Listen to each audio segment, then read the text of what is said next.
Señores y señores, buenas noches, bienvenidos, gracias por estar, gracias por acompañarnos, como cada noche sabemos que están del otro lado para acompañar el programa y para informarse y por sobre todo también para tener en claro qué opina la mejor mesa periodística de la República Argentina. La élite del periodismo argentino sin ninguna duda y hoy repasando la mesa, todos compañeros, o sea, no hay invitados, o sea, mesa pura de periodistas y por supuesto también un compañero y un maestro como el profesor Espert. La realidad es que después de las 12 de la noche se vino un mano a mano intenso. Voy a tener la posibilidad de charlar con Martín Balsa, con el general Balsa. Vamos a estar conversando con Balsa. Muy interesante por dónde me planteaba la nota, porque la mayoría de las veces charlo con mis compañeros la estrategia de charla, la estrategia de conversación. Y te preguntaba, Fer, estábamos charlando sobre la nota con Balsa, por dónde podría encararla, y me decías, Balsa, y vos tenés un horrible recuerdo de ese último levantamiento cara pintada en Argentina, el levantamiento de Seineldín, porque, bueno, fuiste herido, ¿no? Sí, uno de los periodistas que resultamos heridos. El lunes 3 de diciembre de 1990. Balsa fue el encargado, por orden de Menem, de reprimir, aniquilar lo que había sido la sublevación, el levantamiento cara pintada. Y lo terminó. Y también me decías, Dani Santoro, que Balsa fue héroe de Malvinas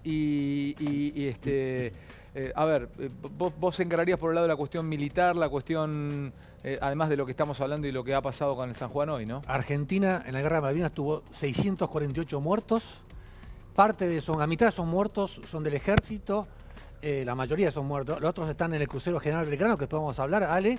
Y varios de los apuntadores del grupo de artillería que manejaba Balsa, custodiando el aeropuerto de Malvinas, fueron muertos por francotiradores británicos. Él te lo puede contar con lujo de detalles. Así que en eso hoy es una noche realmente muy dolorosa para todos los argentinos, porque el gobierno ha parado el operativo de rescate de los 44 héroes del submarino San Juan, pero va a seguir el operativo de búsqueda del artefacto, del sumergible. Bueno, este es el tema central de la noche. Vamos a contarle el informe, lo tiene Carnota, el informe de la CIGEN cuestionando la reparación del submarino San Juan.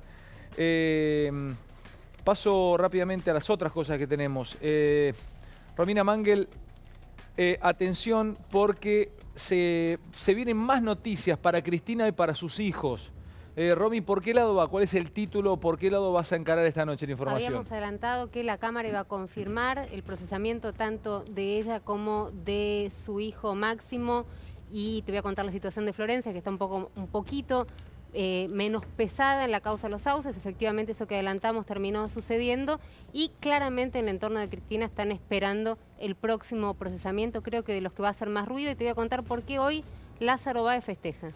Porque hoy Lázaro Báez festeja. Sí.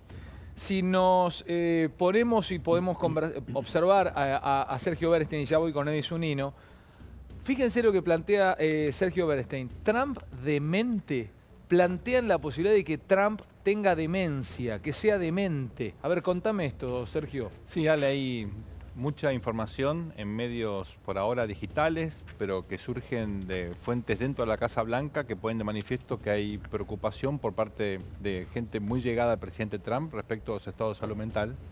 Y vamos a discutir qué procedimiento institucional puede utilizar Estados Unidos para remover al presidente Trump si efectivamente se prueba que está demente. Eddy Zunino va a presentar placas. Cristina candidata y perdedora en el 2019. Además, la cuestión mapuche, el verdadero peligro mapuche, y una etapa muy interesante de Revista Noticias, Eddy. Sí, la tenemos por ahí. El verdadero peligro mapuche y la ficción oficial.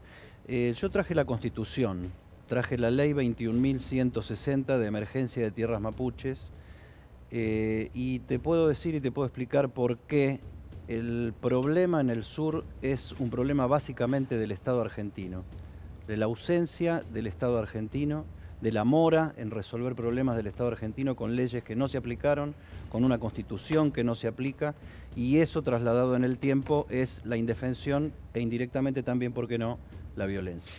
Mariel, cambios en el Consejo de la Magistratura, ¿cómo Sí, venta? los cambios que promueve el gobierno para reformar este órgano, que es clave porque es el que designa a los jueces y también los remueve después, vamos a repasarlo después del antecedente de Freiler. Y también cómo sigue la situación en Villa Mascardi, que hay una situación de calma pero muy frágil. Voy a pedir un poquito más de aire acá en el estudio que hace un poquito de calor. Muchas gracias. Y por último, para vender y ya me voy a la mesa, profe Esper, el dólar como vehículo de ahorro para las familias argentinas es horrible. La fotofrase de Sturzenegger, entre otras cosas. Además, placas con el dólar a precio de hoy. Me parece que hoy lo vas a atender un poco Sturzenegger. ¿Puede ser, profe? Sí, se nos fue de boca el presidente del Banco Central. Está para otra cosa. Hoy vas a entrarle duro. Lo que podamos. Bueno, vamos a la mesa y vamos a conversar, nos vamos a meter porque hay mucha información. Señores, vamos con el tema del día. Dani daba un adelanto y yo tengo un tape. La verdad que arrancaría con esto.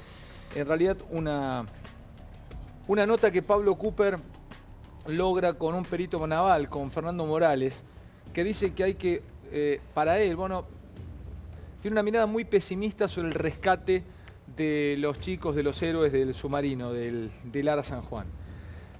Separó la búsqueda o la posibilidad de buscar con vida a los navegantes del San Juan, a ver, los tripulantes del San Juan. Daniel, esto generó muchísimo dolor en los familiares y también muchísima sorpresa en gran parte de la opinión pública.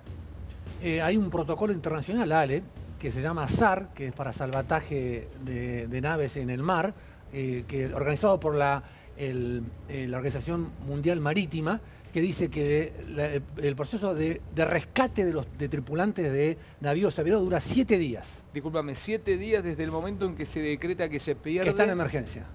Son 7 días, ya estábamos en 15 días, había varios países que le pidieron al ministro de Defensa, Oscar Aguad, que le preguntaban lo que iban a hacer. Entonces dijeron, para mí hicieron una cosa razonable hoy, dolorosa, pero razonable, que decir que los buques dejen en puerto a los médicos, a las enfermeras, 44 salvavidas y carguen mini submarinos y otros equipos solamente para tratar primero de localizar el submarino estrujado, según las hipótesis que tenemos de lo que pasó con la avería, con el accidente. Una cosa, ¿quién determina, quién paga todo esto? O sea, Argentina les tiene que pagar. Se solventa, a ver, ¿cómo es? Hay un fondo internacional, por lo que me explicaron, hay un fondo internacional que aportan proporcionalmente los países que tienen submarinos por la cantidad de submarinos.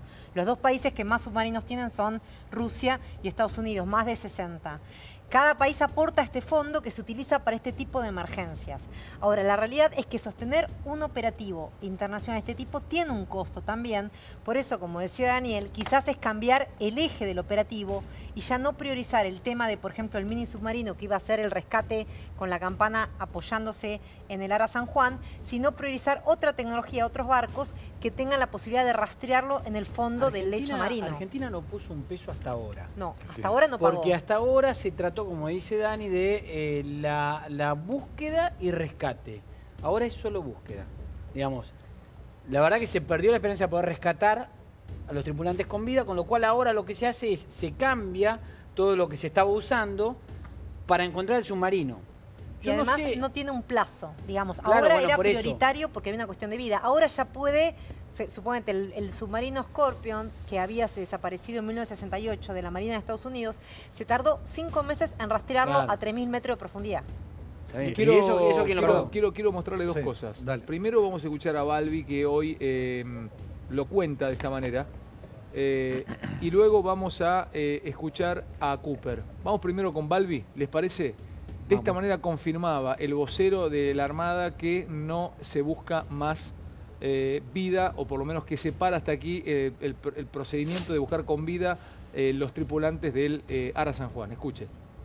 Declaró finalizado el caso SAR del submarino San Juan, cambiando a la fase de búsqueda del mismo.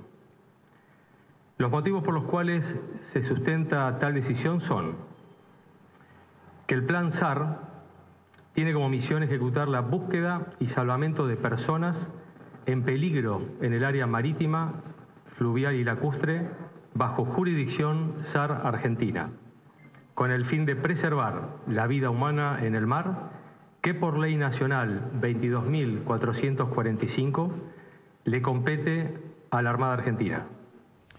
Muy bien. ¿Enojados los familiares con esto? Muchísimo malestar por la forma en la cual les fue comunicado. Esto viene hace rato. La verdad que, o por lo menos la interna de los familiares, uno también la puede entender a partir del dolor, de la histeria, de la desesperación y de la falta de información.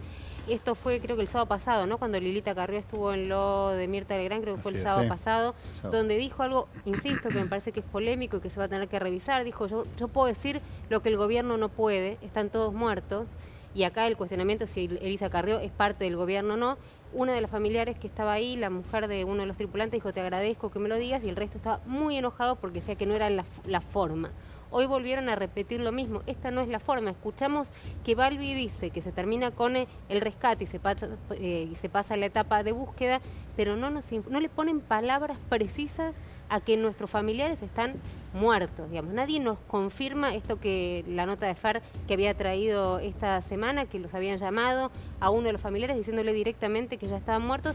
No, siguen como palabras, Balbi sigue poniendo la cara, sigue poniéndole palabras, pero no lo expresa de manera terminante. Y claramente que pasen de la etapa de rescate a la etapa de búsqueda, está diciendo esto que nadie quiere decir. No, y además, perdóname, y estaban muy enojados porque no habló hasta esta hora, ningún funcionario oficial al respecto. Decían, basta, o sea, basta de Balbi, por más que ponga la cara y enfrente a las cámaras, que hable un funcionario de defensa. Esperaban que hablara el presidente, cosa que no hizo, tuiteó, me parece que de manera también desafortunada, los pocos minutos de conocerse la noticia, que hoy era un día de celebración por algo del FBI. Cualquier cosa. El dolor siempre es inevitable y nadie lo puede explicar y demás. Pero acá hay un problema legal. Hay que esperar 60 días por el Código Civil para decretar a alguien que está muerto con la ausencia del cuerpo y demás. Entonces el gobierno por 60 días. Ahora el gobierno decidió por ahora no decretar que está legalmente muerto, porque van a seguir, ellos quieren por lo menos una foto. Mañana llega un submarino de la Armada Norteamericana que puede llegar hasta 3.000 metros. Pero pese a lo que dijo acá Tetamanti, en el talud continental se baja de 300 metros a 1.000 metros y a 3.000 metros. Mañana llega un submarino no tripulado que puede llegar hasta los 3.000 metros. Y puede llegar un submarino ruso para lo mismo, que es solamente para poder verificar con una foto o una filmación que está el submarino ahí. Entonces, Dani, después de eso, termino con esto. Sí. Después de decretar la muerte, también tenía que haber un duelo nacional, cosa que el gobierno no está preparando. Yo te entiendo una cosa, pero no hay ningún código civil que te impida dar una palabra de acompañamiento, de solidaridad en la angustia. No hay ningún código civil que te lo impida. Que vos no puedas decir la palabra muerto por una cuestión de código civil, 60 días, todo lo que quieras, no implica. ¿Cómo lo decís, Fer? No. ¿Cómo lo decís? A ver, yo creo que estas cosas hay que tratar de rehacer. Perdón. Ya voy, Sergio. Dame estas cosas hay que tratar de ponerse en el lugar. La decisión de hoy fue una decisión difícil, porque vos lo que estás tomando es la decisión de dejar de buscar personas vivas para buscar un patrimonio, o sea, un aparato, un artefacto. O sea, vidas, algo materiales ahora. Claro, la conferencia de prensa se iba a hacer a las 12, se pasó a las 4 y terminó siendo a las 6:30. 4:30 más o menos, hubo toda una junta donde se elaboró un comunicado que Balbi leyó minuciosamente, se eligieron las palabras, hizo mención a la ley, quién es el responsable, o sea, se tomó la decisión de decir no los buscamos más. Acá me parece que hay dos cosas. Una cosa son los protocolos para establecer qué pasó. Y otra cosa es la actitud política y la actitud humana que se encara sobre el tema.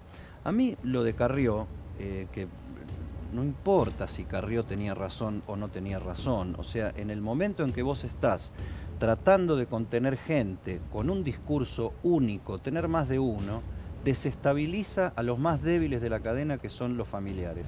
Las adivinaciones de Carrió me parece que son patéticas y que no ayudan absolutamente a nada, por más que en algún momento se le dé la razón o que con el caso del 20% de Maldonado en Chile la realidad no le dé la razón. Acá no se trata de hacer adivinanzas ni de hacer premoniciones. Se trata de atender situaciones concretas. Segundo, si el gobierno decía eso y no lo decía, parte de las investigaciones de este caso tiene que ser cómo se accedió a la información, qué información se tenía y cómo vos podés decir están todos muertos si no viste ni el submarino, ni los cuerpos, y lo que no tenés es información. Si lo que se transmitió como información fue la verdad absoluta, como dijo Balbi hoy, yo creo que el procedimiento fue correcto.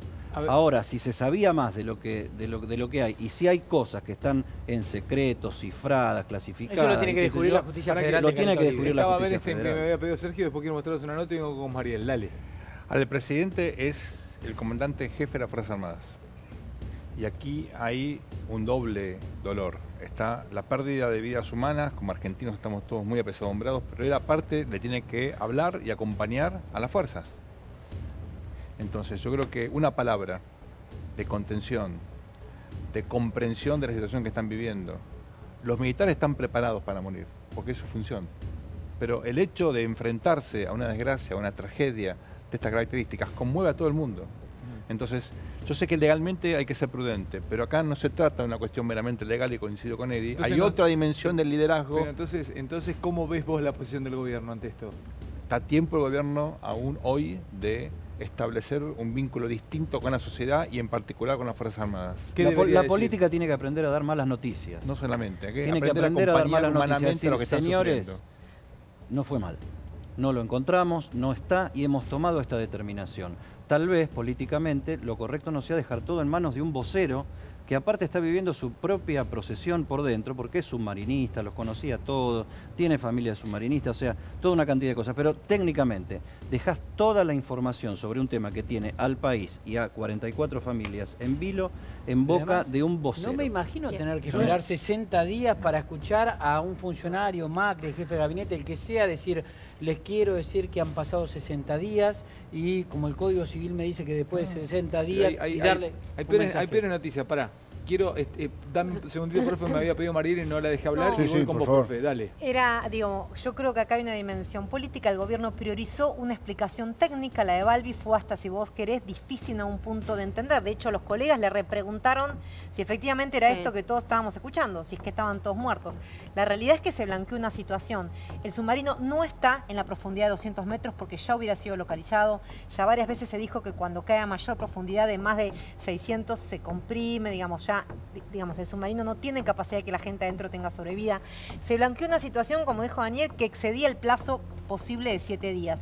Ahora, falta algo que le pasó al gobierno muchas veces, la asunción política de este costado. Sí. Que digo, más allá de la explicación técnica de Balbi, que para mí fue correcta y fue una buena decisión, blanquear que se terminaba el operativo de rescate y comenzaba otro, que era localizar el submarino, quizás tomarle una foto de lejos, porque quizás no se podía rescatar en sentido de izarlo fuera del mar. Pero faltó acá una dimensión política de poder encarar esto de otra manera de cara a lo que implica para la sociedad, y el gobierno prefirió recluirse en lo que implica algo muy importante para el país, que es el G20. Que Argentina presida temporalmente por un año el G20. O sea, estuvo mal para vos que salieran a comunicar o a tuitear que van a hacer sobre el G20 y no hacían referencia al submarino. No. Una cosa excluyó la otra, pareciera. Claro. Quisieran apoyarse solo en lo positivo y como si negaran la mala noticia que obviamente enlutó al país porque fue la confirmación de algo que todos sabían. No, yo simplemente me agarraba de lo que decía Eddie, sobre que este gobierno políticamente no toma la costumbre de dar malas noticias a veces. Yo no voy a justificarlo de ninguna manera, pero hay un hilo conductor. El gobierno nunca... Por ejemplo, hizo una evaluación y con el presidente hablando en cadena nacional del desastre que habían heredado. Nos enteramos por un bodoque así, que lo miramos 2 o 3 tipos, los locos que nos dedicamos. El Estado del Estado. A este gobierno le cuesta contar las malas noticias. Y esta era una mala noticia y yo creo que el presidente debería haber dado... En tu mundo, en tu rubro, ya lo viviste. Sí, ya lo viviste. Una cosa, uno no entendía como profesional cómo esta gente no blanquea. Ahí, vos hubieras blanqueado, hubieras dicho, señores, esto es lo que teníamos, esto es lo que encontramos. Un desastre, roto esto, roto aquello. Totalmente. El nivel de reservas que había. Entonces, en lugar de contar la verdad, empezaron a hablar de todo lo que han hablado y por eso es que todavía seguimos embarrándonos, ¿no? Ahora, hay que decirlo, es la política la que se aleja de las malas noticias, no es Macri. A Macri le toca ahora y reacciona como un político tradicional. Los políticos están permanentemente en campaña electoral y las malas noticias como que es mala onda, digamos. Hay que estar lejos de la mala onda. Me permite una cosita. Déjame ver la nota, porque no llego, sí. Sergio. Y vuelvo con vos, si no me voy del tema. Quiero mostrarles la nota que logró Pablo Cooper con Fernando Morales, es perito naval. Es muy duro lo que declara. Es fuerte la declaración de este perito naval. Pero también hay que escucharlo. Estamos hablando de malas noticias. Bueno, él cuenta noticias aún más malas de lo que veníamos pensando. Él tiene una idea al respecto, se llama Fernando Morales, es perito naval y esto dijo, escuchen. Los operativos SAR, dispuestos por la OMI hace muchos años, hablan de que se sigue buscando vida hasta tanto las posibilidades razonables de que la misma exista se agotan. Esto depende del entorno, es decir, el entorno es, en un barco como el Pesquero, el Repunte, a los 4 días la prefectura dio por terminado esta búsqueda porque no es posible que una persona esté 4 días flotando en el mar solas. Aquí, como hay un submarino, se entiende que las personas podrían haber sobrevivido. Pero tenemos que entender que en el día de hoy, agotadas las posibilidades de encontrarlo a una profundidad menor de lo que su propia resistencia estructural permite, hay que pensar que el submarino colapsó y que por la explosión o por la profundidad está lleno de agua y no hay sobrevivientes. Hoy el mundo nos dijo, hasta acá llegamos. Hoy tenemos que pensar que 43 hombres y una mujer de nuestra Armada yacen para siempre en el fondo del mar, como los héroes del Belgrano, como los tantos pescadores, como tanta gente de mar que encontró el final en el mar al que amó y hoy nos queda eso, una tumba marina. Tenemos que asumir también que si el submarino está a cientos de metros de profundidad, no hay posibilidad física de recuperar los cuerpos. Por mucho que vaya un mini submarino de rescate que soporte esa profundidad, si el submarino colapsó y ya está en contacto con la presión hidrostática del mar, nosotros si ponemos el mini submarino, suponiendo que lo podamos poner y suponiendo que podamos abrir la escotilla, inmediatamente inundamos el mini submarino, porque la presión del agua que está fuera del mar está dentro del submarino. Entonces esos mecanismos sirven cuando el rescatado y el rescatador están estancos, es decir, fuera de la presión del mar. O sea, un submarino en peligro con la atmósfera interior intacta, estanca, es una cosa. Colapsado, es como el Titanic, está lleno de agua, no se puede bucear en el Titanic, se lo puede filmar, que eso es lo que tal vez podamos hacer, filmar y entender algún porqué. Esto puede demorar un mes, 15 días, 10 años, o nunca lo podemos encontrar y a lo mejor al otro día buscando otra cosa aparece un resto oxidado de lo que es un submarino. No podemos esperar los tiempos de nuestra justicia. Hoy, mañana o pasado tiene que estar toda la documentación a disposición del juez. Hay que ver qué reparaciones se hicieron en Mar del Plata, hay que ver qué talleres navales al margen del astillero Tandanor estuvieron trabajando en los últimos meses y ver si el bendito snorkel, que según parece ser fue el que hizo entrar el agua, que terminó con este trágico final, fue reparado, si se pidió una reparación, si andaba bien y se rompió fortuitamente, o si alguien lo reparó y no hizo lo que debía hacer. Bueno, señores, Alejandro habló de tumba marina. El crucero General Belgrano, la nave que hundieron los británicos con un submarino nuclear y con un torpedo convencional en la Guerra de Malvinas, nunca pudo ser encontrado por la profundidad en que se encuentra. Por eso él dice de la posibilidad de que si no se lo localiza, termine siendo eso. El submarino con tripulación de Estados Unidos, que estaba arriba del buque noruego, volvió hoy al puerto de Comodoro Rivadavia, porque se le contaminó el agua potable y ya ese submarino, que es para rescatar tripulantes vivos, ya no sirve. Hay otros 2 barcos, el barco británico que tuvo que volver a Malvinas por averías y el barco brasileño también, porque estamos hablando de un océano Atlántico que realmente es muy riguroso. Disculpame una cosa, ¿quién lo está buscando ahora? Entonces ahora siguen, hay 18 naves que siguen buscando la localización. Mañana llegan, entonces ese mini submarino que puede llegar hasta 3.000 metros, como decía recién Fernando, para filmar únicamente. Primero para detectarlo, ¿no? Primero que detectarlo. Hoy, fuentes navales me dijeron que hoy se detectaron muchos sedimentos, residuos metálicos, pero eran pesqueros hundidos y demás, no de la dimensión de un submarino, ¿no?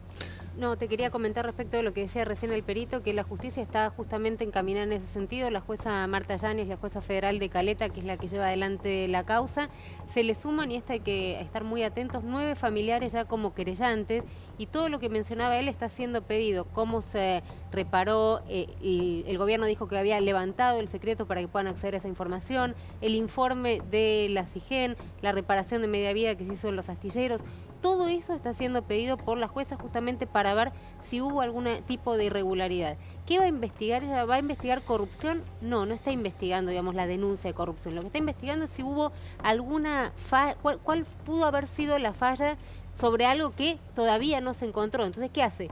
Pide documentación que pueda dar cuenta de cómo fueron los hechos hasta que finalmente el submarino desapareció. Técnicamente es, a ver, la existencia de delito. Investiga si hay un delito. Tiene que eso lo está comprobarlo, investigando. sí, No está diciendo vamos a investigar un delito. Está diciendo vamos a investigar si hay alguna existencia de un delito. Alejandro, exclusivo para la televisión.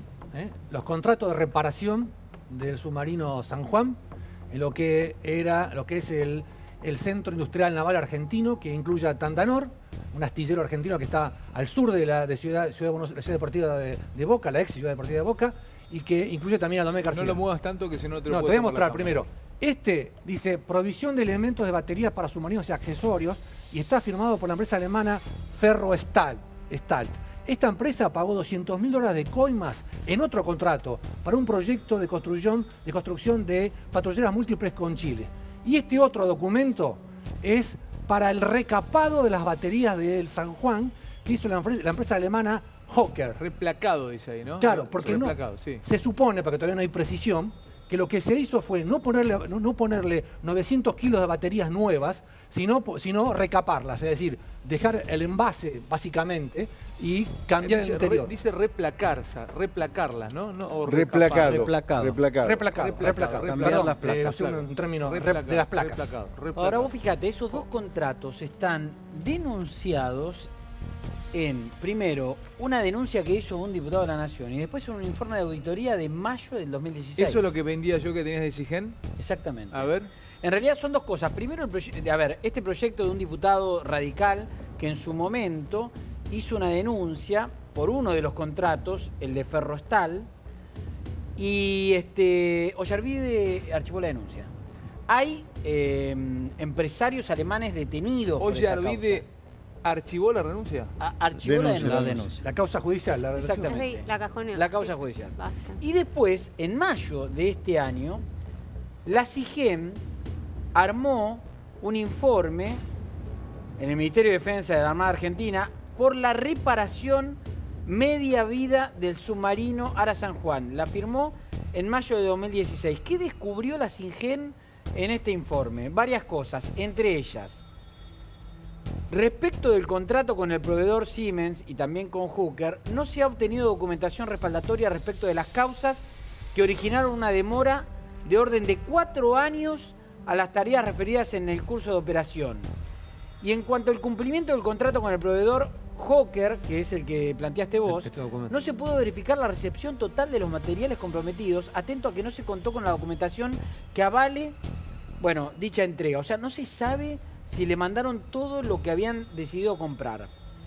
También, dice, la planificación de las obras de Tandanor no ha sido del todo eficiente, dadas las demoras incurridas que insumieron 5 años cuando en realidad la previsión inicial era de 2. Y así va detallando la SIGEN todo lo que fue encontrando en, primero, los contratos y después en la reparación concreta que se hizo en Tandanor. Acá Tetamanti dijo que Tandanor estaba perfectamente capacitada para realizar los trabajadores de Tandanor también. Lo que pasa que la media vida famosa, ¿no? Profe, ¿por qué es importante el tema de las baterías? A ver. Porque el San Juan estaba con olas de 7 metros y entonces estaba rolando a un ángulo de 40 a 45 grados para izquierda y derecha. Para cargar las baterías tiene que sacar unos 50 centímetros el snorkel. Y ahí es por donde entró el agua. Y abajo tiene un pozo submarino para recibir el agua. Esto me lo contó Horacio Tobías, que es un ingeniero naval. Cuando el exceso de agua supera ese pozo que tiene adentro el submarino, sube a las baterías. Y ahí provocó un cortocircuito. ¿Pero qué pasó? El capitán bajó el interruptor de 1/3 de las baterías que están en proa. Pero ahí las baterías siguieron provocando un cortocircuito a 7,5 megawatts, que es lo mismo que consumen una manzana, 30 casas durante una semana. Ese arco voltaico estaba justo abajo del dormitorio de los tripulantes y del comedor de los tripulantes. ¿Y qué es lo que provocó?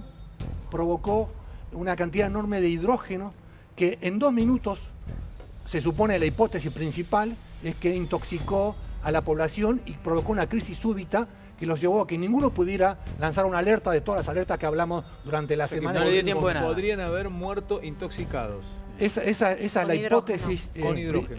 Un gas venenoso, envenenado. Un dato más.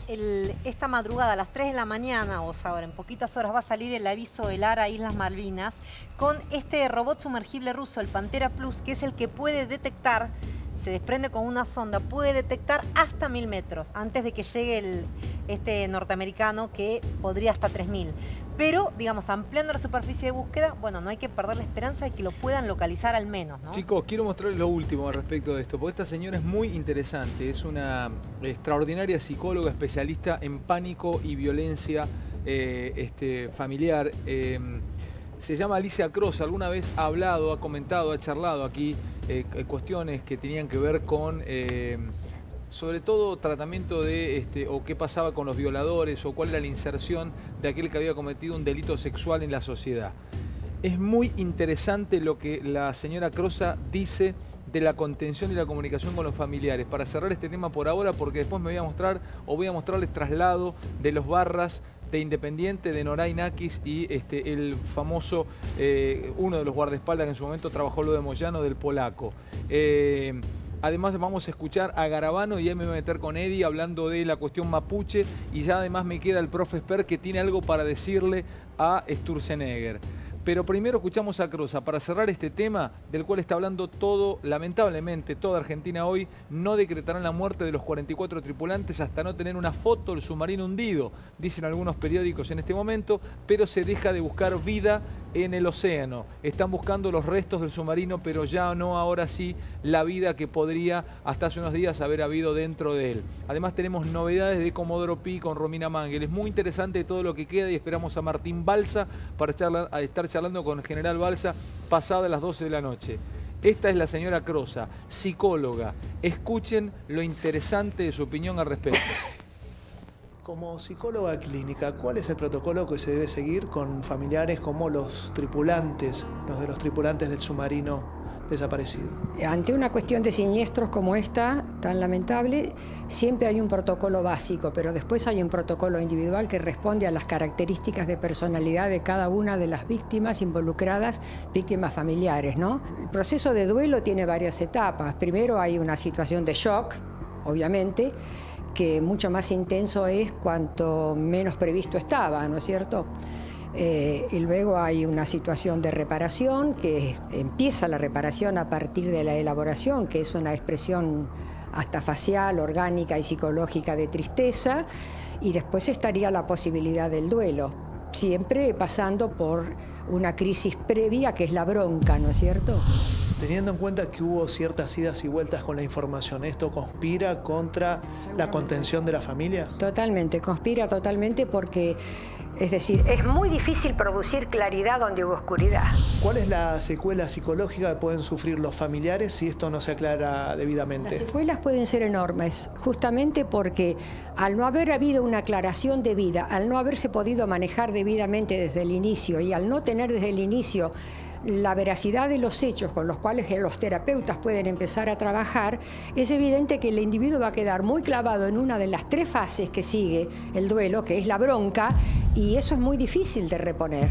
Así que es muy probable que mucha gente quede en estado de duelo patológico, indefinidamente, sobre todo los menores, ¿no? Los menores, es decir, es muy difícil con un niño poder instalarle la idea de la muerte. Todos estamos condenados a la muerte, pero una cosa es la elaboración propia que uno puede hacer respecto de su propia muerte y de la muerte de un cercano, a una muerte súbita como esta, ¿no es cierto? Y que encima no aparecen los cuerpos o están en camino de no aparecer, porque de acuerdo con las informaciones, el rescate tal vez sea muy, muy difícil y a lo mejor hasta imposible.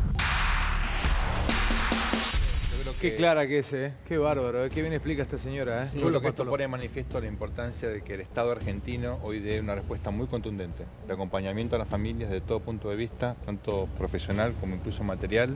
El Congreso tiene la oportunidad, antes de fin de año, de pasar una ley que disponga un acompañamiento en todos los planos, porque acá hay una culpa compartida, es el Estado argentino el que ha fracasado y lo más importante ahora es que hay 44 familias que están destruidas. Hay dirigentes políticos que ya están tuiteando, bueno, Lidita Carrió lo hizo hace un par de horas, Gil Lavedra, entre otros que estuve viendo, están ya dando pésame a los familiares, digamos, asumiendo la situación concretamente.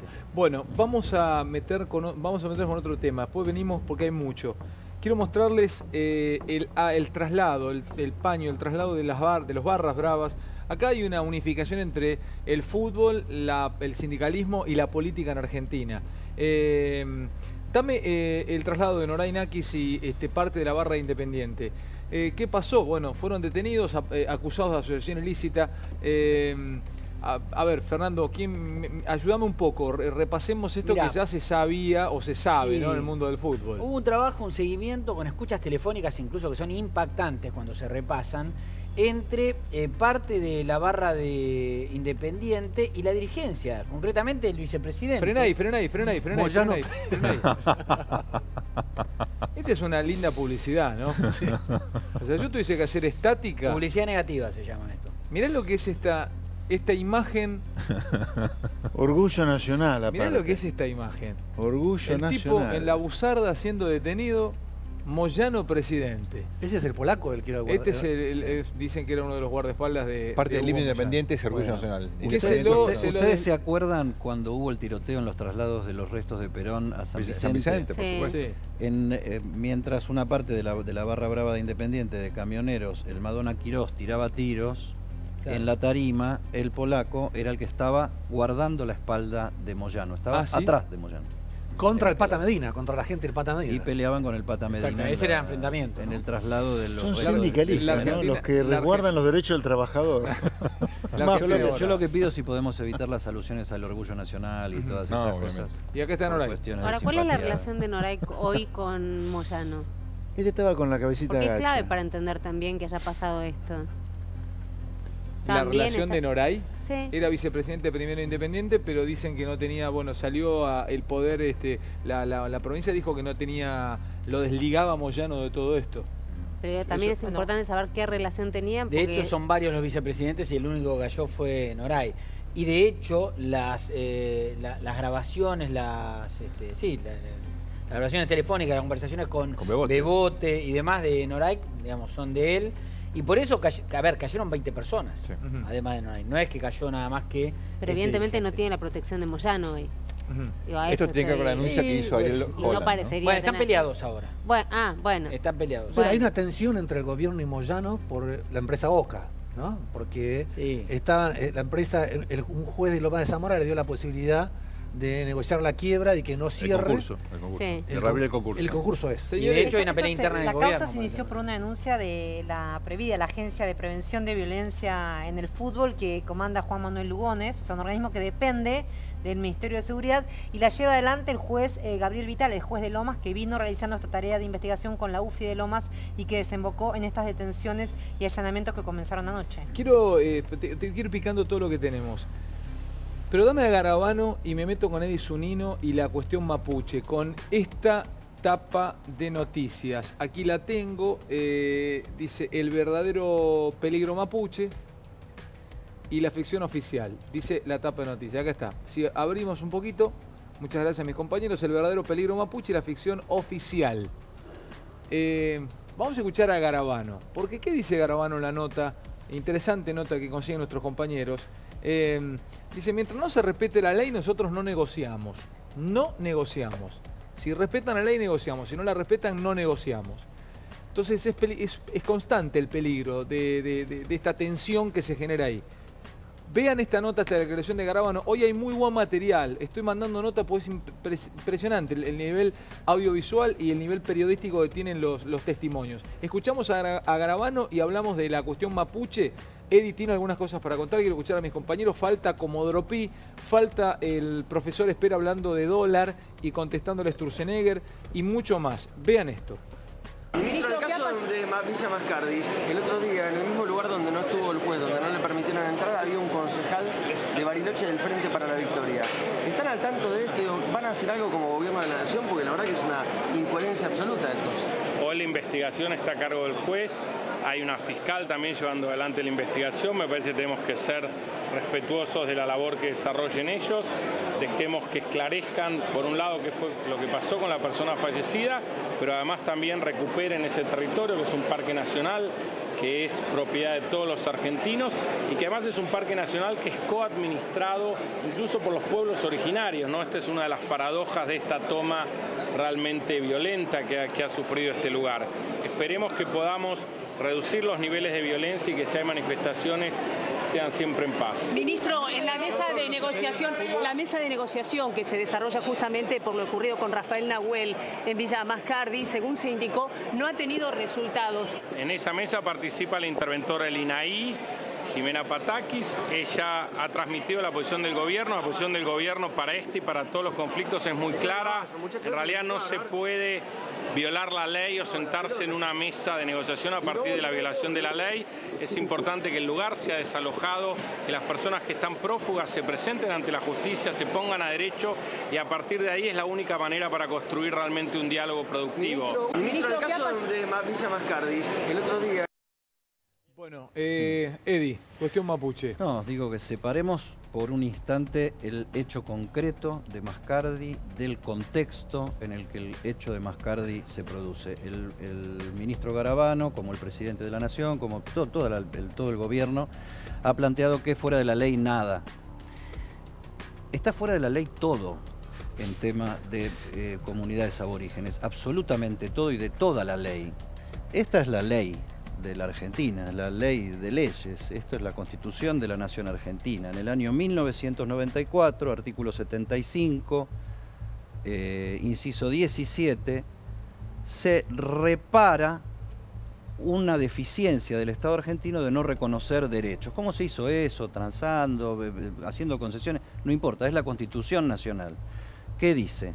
Punto 17 del artículo 75. Reconocer la preexistencia étnica y cultural de los pueblos indígenas, garantizar el respeto a una educación bilingüe, y la posesión y propiedad comunitarias de las tierras que tradicionalmente ocupan, y regular la entrega de otras aptas y suficientes para el desarrollo humano, etcétera, etcétera. Año 94, hace 23 años. Entonces, la última redacción de la Constitución. La dirigencia, si los mapuches te piden la tierra que tiene Lewis ahora o Benetton, ¿hay que dárselas? No. Bueno, hay que hacerlo. No, hay no, que, no te apures. Parate, lo que hay que hacer es conversar, hacer política y imponer la Constitución desde un punto de vista racional y civilizado. Lo que pasa es que el problema es que no la reconocen. Pero espérate un poquito, que no reconocen quién. La Constitución. ¿Quién? Los sectores radicalizados que justamente Garabano decía que no quería negociar. En Chile es donde no hay preceptos constitucionales que respeten a los aborígenes. Garabano decía que el gobierno no se sentaba en esa mesa de diálogo y lo repitió en varias oportunidades. Porque la posición. Por eso, déjame que diga una cosa, porque si no, no se entiende nada. Y esto es saber quién tiene razón. Yo lo que estoy diciendo es que el Estado argentino está en mora y está en defecto en la aplicación de las propias leyes que el Estado argentino adopta. La Constitución Nacional del 94. En el año 2006, por no aplicarse la Constitución Nacional, el legislador nacional decreta la ley 26.160, que es de emergencia de tierras aborígenes. ¿Y qué plantea esta ley? Declárase la emergencia en materia de posesión y propiedad de las tierras que tradicionalmente... La letra de la Constitución. O sea, estamos en mora en la historia, la Constitución viene a reparar la historia, la ley viene a reparar y a aplicar la Constitución. Suspéndase por el plazo de 3 años o 4 años, según la prórroga que se hizo, de la emergencia declarada la ejecución de sentencias, actos procesales, administrativos, cuyo objeto sea el desalojo o desocupación de las tierras. En el año 2006 está habiendo desalojos, enfrentamientos de este tipo y el Congreso Nacional dice, paremos. ¿Qué pasa entre el 2006 y el 2011? Nada. Se prorroga la ley. ¿Qué pasa entre el año 2011 y noviembre de 2017? Casi nada, porque la ley tampoco se aplica. Hay unas placas ahí, y con esto termino para no llevarme todo, pero me parece que es importante porque este es el fondo constitucional y legal de la Argentina con el tema aborigen, no solo mapuche. Tenemos ley 26.160, aprobada en 2006, prorrogada en 2011 porque no se aplicó y prorrogada en 2017 porque no se aplicó. En noviembre de este año. 1.532 comunidades de todas las etnias en total. 700. Esta ley lo que plantea es hacer un censo, inscripción y especificación de cuáles son las demandas de cada comunidad y desde un racional con el gobierno nacional, los gobiernos provinciales, las comunidades y lo que sea, definir si las tierras que se entregan son las reclamadas, algunas parecidas o las que se pueda de acuerdo en qué situación esté en cada una de esas tierras. Poneme la placa, por favor. De esos censos, para relevar las 1.532 comunidades en 2006, al 2017 se relevaron 759, el 49%, y 303 de ellas de modo parcial. No está completo el relevamiento. 150 comunidades debían ser relevadas en el año 2017. ¿Cuántas se relevaron? Ninguna. Hay 622 comunidades aborígenes sin relevar, lo que es el 41% de las comunidades aborígenes del país. Este es el marco de lo que dijimos, esta es la cancha. Falta eso. Esta es la cancha. Hay resoluciones de Naciones Unidas que abonan aún más la hipótesis de Eddy, que Argentina está desconociendo de la OIT y de otros cuerpos de Naciones Unidas. Hay tratados internacionales que Argentina ha firmado que también le dan derechos a los pueblos originarios. Ahí estamos hablando de las ocupaciones. No, muy recientemente Argentina, el Congreso prorrogó esta ley nuevamente porque vencía en el medio del conflicto Maldonado, vencía esta ley y se prorrogó hasta el 2021. ¿Por qué? Porque hay un atraso de 8 años en completar este relevamiento. Hay un atraso de 23 años de aplicación de la Constitución. 23 años. Déjame terminar solo la información. Solo quiero dejar la información. Digo, se prorrogó esta ley hasta el 2021 para concretar este relevamiento catastral de lo que cada comunidad exige como propio para que después el Estado decida. ¿Qué decía esta ley? Que era un dato muy importante que quizás no quedó claro. Impedía o suspendía los desalojos. Actualmente hay 129 desalojos suspendidos por la vigencia de esta ley hasta que, porque la justicia podía desalojar una comunidad. Pero Mariel, pero sin que nos peleemos entre nosotros, porque me gusta, tenemos una mesa concordante. Perdón, Dani, perdón. Manger hace 5 minutos quiere decir algo, porque se sale de la vaina. Y yo estoy... no, pero a ver, con respecto a... Es entendible, porque Eddie nos acaba de contar. Yo he entrevistado más de una vez a Félix Díaz. No es lo mismo Félix Díaz que el RAM. No, por eso hay un registro de las pero comunidades. ¿qué hace si viene el RAM?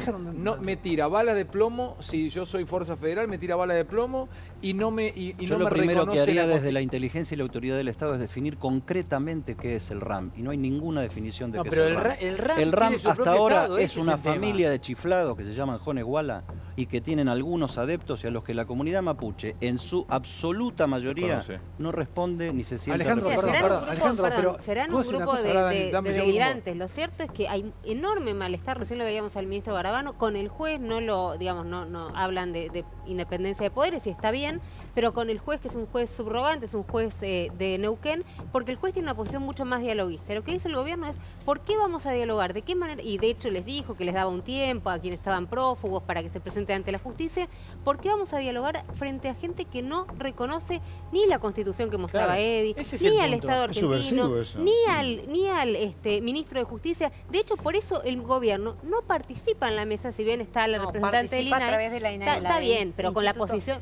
Participa diciendo cuál es la posición del gobierno. Usemos la 9 milímetros y matemos todo por la espalda. Igual hay que diferenciar... No me corras con eso. El reclamo genuino de comunidades indígenas de la ocupación violenta de territorios. Yo estoy de acuerdo con el contexto histórico que ustedes están diciendo de reclamos de tierra que son de la década del 90. Cuyamén y Mascardi. Cuyamén tiene 3 años. Sí. Mascardi, que tiene 2 meses, tiene Mascardi. Es un parque Entonces, nacional, lo que ustedes contaron, que está muy bien explicado, es para los conflictos anteriores. Estos son conflictos nuevos. Lo que yo te explico es que está vacío. Pero está bien. Cuando vos tenés una constitución, que nadie le da pelota, Eddie, yo te escuché a vos. Esas son familias, pueblos aborígenes que han hecho juicios, reclamos, que vienen de la década del 90 y están muy bien, y están negociando. Esto pasó hace poco, son nuevas ocupaciones, Eddie. Sin reclamos sobre las tierras, no hay reclamos sobre las tierras de Mascardi. Yo creo que exigirle la prudencia y la solución del conflicto al más débil de la cadena nos ha llevado muchas veces a despropósitos que no terminan bien. Por otro lado, y a la generación de enemigos internos que se empeora en la dinámica de un conflicto que no termina más. Aparte, ver este sos del RAM hoy. No, al contrario, aparte el RAM. Si fuéramos del RAM estaríamos pero el RAM tampoco es unitario. No coincidimos. ¿Cuántos son los del RAM?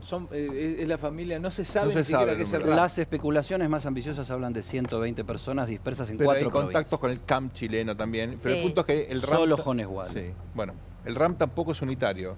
La investigación del caso Maldonado demostró que hay también conflictos internos, con lo cual la posibilidad de diálogo te permite incluso entender hasta qué punto lo que hoy es el RAM puede dividirse y encontrar la forma de restarle poder a este reclamo violento. Lo sentamos al general Balsa, me quedan unos minutos en el programa. Sí, solamente que la importancia respecto a lo que dijo Dani, no hubo reclamos ancestrales ni se está dirimiendo la cuestión de la tierra vinculada a Mascardi. Esto es clave para entenderse, porque no tiene que ver con lo que venían contando ustedes hasta ahora. No hay absolutamente nada. ¿Qué dijo la madre del chico muerto? Le lavaron la cabeza. Dos cosas más. Hoy terminaba los 4 días de duelo que le había dado el juez. Fue a pedido de los mapuches, según lo que cuentan los mapuches, que le pidieron que no hubiera ninguna medida judicial.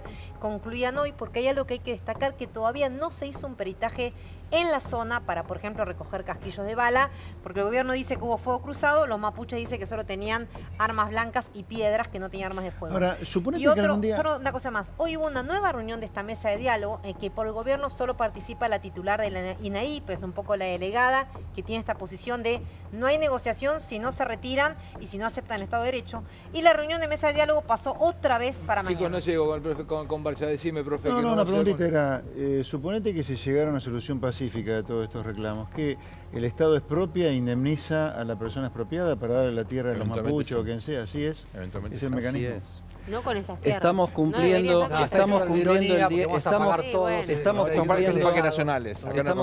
el 10 de diciembre 34 años de democracia corridos. La solución de los conflictos con pistolas 9 milímetros es un fracaso de la política y es producto del vacío que la dirigencia civil y democrática de la Argentina ha tenido, entre otros temas, con este tema. Bueno, no importa tengo, calibre. Hijos y bueno, sí, Cristina, no importa calibre. Profe, ¿podemos en 4 minutos, si me voy a charlar con Martín Balsa? Vamos a dejarlo de Sturzenegger y el dólar para el lunes, cuando lo vamos a encontrar el profe Esper. Vamos a desarrollar este tema. Voy a venir recargado, porque voy a estar contenido de semana. Más carga, profe. Romy, vendiste y vos lo de Consejo de la Magistratura. Sí, lo podemos dejar para mañana. Dale, María, mañana nosotros nos vemos. Sí. Algo que va a pasar mañana y que acaban de confirmar, paro de 24 horas en la justicia. ¿Mañana? Mañana. Igual no hay mucho laburo como para... No, pero mirá por qué. Porque hablan y están en contra, obviamente, de las reformas que quiere hacer el gobierno, ¿de qué? De la eliminación de la Feria de Julio. Quieren mantener la Feria de Julio. La Feria de enero, del 15 de diciembre al 15 de enero. Que el horario de atención, propone el gobierno, sea de 9:30 a 3:30 de la tarde. La cantidad de horas de trabajo se amplía a 8 horas, el régimen de licencia conforme a la antigüedad, y dejar sin efecto nombramientos en el Ministerio Público Fiscal. ¿Qué es lo que dice el gremio de Piumato, que son quienes van al paro? ¿Qué te parece? Los derechos que se pierden no se recuperan, así que mañana 24 horas de paro, de alguna manera respondiéndole a Mauricio Macri frente a las reformas que intenta hacer y que son muy cuestionadas, ¿no? Porque la Feria de Julio, qué sé yo, la verdad que tienen, ¿no? Los 45 días. Paro mañana. Me decís rápido lo de Cristina, que lo vendí. Te cuento lo de Cristina Kirchner. La Sala 1 de la Cámara Federal confirmó en la causa de los sauces parte de lo que venía diciendo, pero con algunos... Puedo decir, bueno, en el marco de una causa complicada, ¿qué puede ser más benévolo? Mira, te cuento. Por ejemplo, le dice que Máximo es considerado jefe de la asociación por parte de la Cámara, Cristina Kirchner también, pero por ejemplo, a Florencia le bajaron la calificación de jefa de la asociación a coautora, y vos me decís, pero es menor.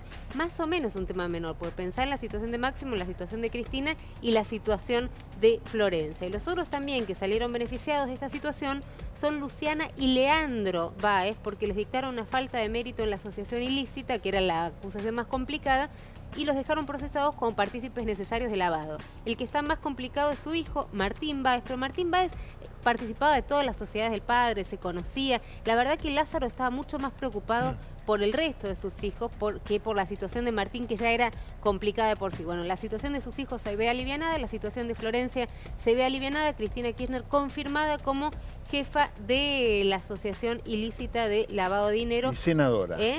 Bueno, junto con, también quedó ahí muy cerquita del juicio oral, junto con Lázaro Báez, Cristóbal López, estamos hablando de la causa Los Sauces. Lo más importante fue que fue la sala 1, no solamente la sala 2, la más dura donde está Martín y Rusum, sino la otra donde está el Pati Ballesteros. Señores, queda algo rápido, quedamos con la demencia de Trump, Sergio, lo vamos a ver la semana que viene. Dale. ¿Te parece? Va a seguir. Fer, Va a seguir. ¿algo no? No, ya La demencia de Trump y justicia Sturzenegger quedan para próximos programas. Me voy a charlar con el general Balsa. Puede ser. Gracias por todo, chicos. Buenas gusto. noches. Gracias Buenas por todo. noches. Chao.